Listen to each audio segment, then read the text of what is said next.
Oh, halo.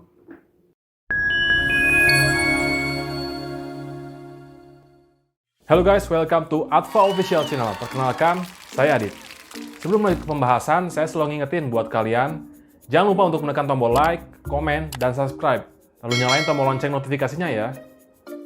Sebagian orang atau para fresh graduate ingin melamar kerja di perusahaan yang hampir sepenuhnya belum paham mengenai apa yang harus dicantumkan di CV atau kurikulum vitae.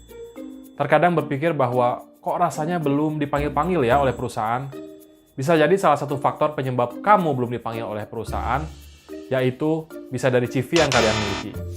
Mungkin dari penempatan bagian-bagian yang kurang rapi, kurang relevan, dari segi font terlalu over, dari segi desain CV kurang menarik, atau bahkan isi dari CV kalian yang terlalu banyak, atau isi dari CV yang sedikit.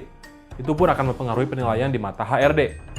Nah, di video kali ini kita akan membahas bagaimana cara membuat CV yang baik, menarik, agar CV kamu dilirik oleh HRD.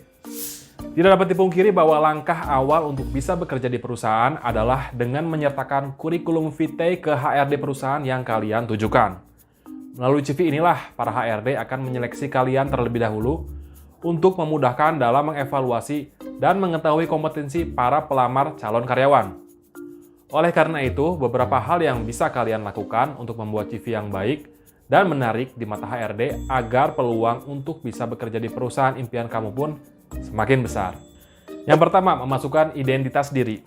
Data atau identitas diri menjadi sangat penting untuk dicantumkan ke dalam CV, supaya perusahaan yang kalian lamar mengetahui tentang siapa diri kalian. Selain itu, jika perusahaan berminat merekrut kalian, akan mudah untuk dihubungi.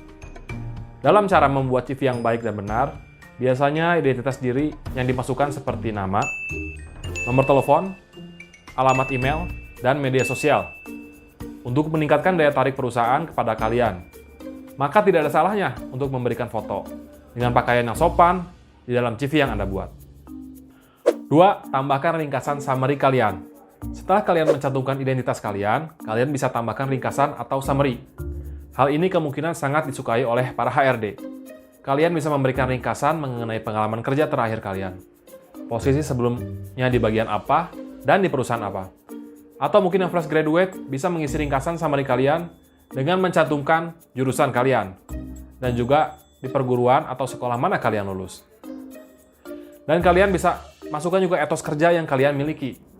Sebagai contoh, kalian bisa memiliki sikap yang bertanggung jawab, teliti, kreatif, dan hal tersebut bisa kalian tambahkan di bagian ringkasan summary. Tetapi, harus disesuaikan dengan diri kalian masing-masing ya. 3. Masukkan jenjang pendidikan. Hal yang perlu dimasukkan ke dalam CV berikutnya adalah memasukkan jenjang pendidikan.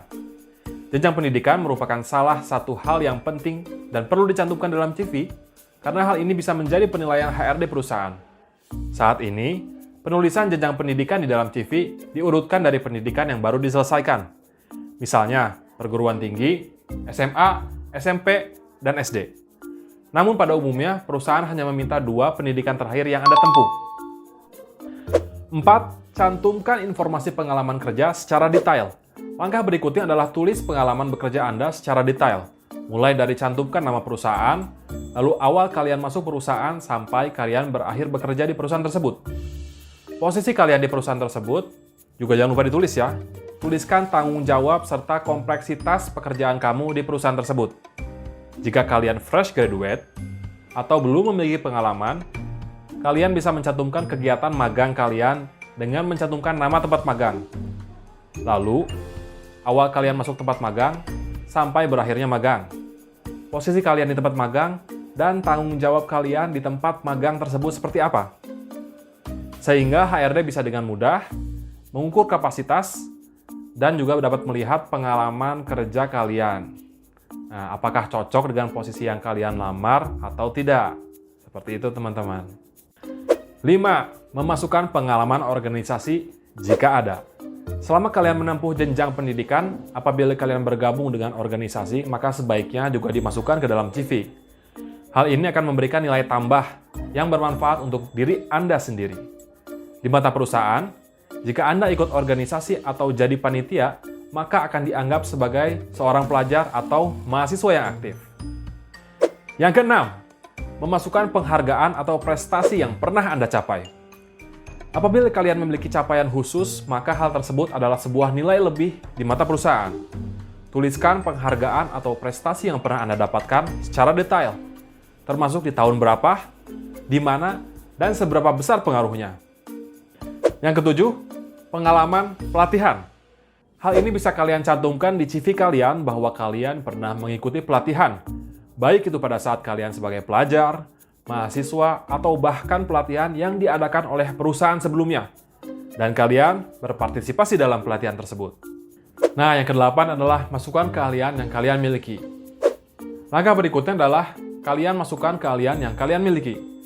Dengan keahlian kalian yang dimasukkan ke dalam CV, bisa menambah kualitas dari CV itu sendiri. Tetapi alangkah baiknya, keahlian-keahlian yang dimasukkan ke dalam CV sesuai dengan keahlian yang kalian kuasai. Jangan terlalu mencantumkan banyak keahlian. Cukup beberapa yang memang benar-benar kalian kuasai dan kalian merasa confident. Karena hal tersebut akan menjadi sangat berpengaruh pada kalian saat di perusahaan nanti. 9. Cantumkan kontak referensi profesional. Informasi selanjutnya yang harus kalian sediakan adalah kolom kontak referensi. Adapun tujuan dari kontak referensi ini adalah memberikan informasi penting dari pihak ketiga terkait kompetensi terhadap pekerjaan yang akan diberikan oleh perusahaan pada Anda. Tetapi, sebelum mencantumkan informasi referensi, pastikan kamu telah meminta izin pada orang yang nomornya dicantumkan sebagai referensi tersebut. Nah, yang terakhir nih, desain CV dan font yang digunakan. Salah satu yang menjadi daya tarik suatu CV di mata HRD adalah desain CV yang menarik dan simple, namun tetap memuat informasi-informasi penting. Jangan menggunakan font yang sulit terbaca, atau font yang terlalu over atau lebay. Pilih font yang modern, yang mudah dibaca oleh HRD. Anda bisa membuat CV melalui software seperti Photoshop, CorelDRAW, Canva, dan masih banyak lagi aplikasi-aplikasi lainnya untuk membuat CV. Namun, sebelum memilih desain CV yang menarik, pastikan desainnya tetap simple dan mudah untuk dipahami oleh HRD dari segala umur. Dan yang paling terpenting adalah CV tersebut bisa memberikan seluruh informasi yang cukup, singkat, padat, dan jelas untuk disampaikan kepada perusahaan yang kamu lamar. Nah, friends, itu beberapa informasi dari saya mengenai tentang bagaimana membuat CV yang baik dan menarik di mata HRD. Semoga hal ini bisa bermanfaat untuk kalian semua. Dan jangan lupa share video ini ke teman-teman kalian ya. Sampai jumpa di video berikutnya.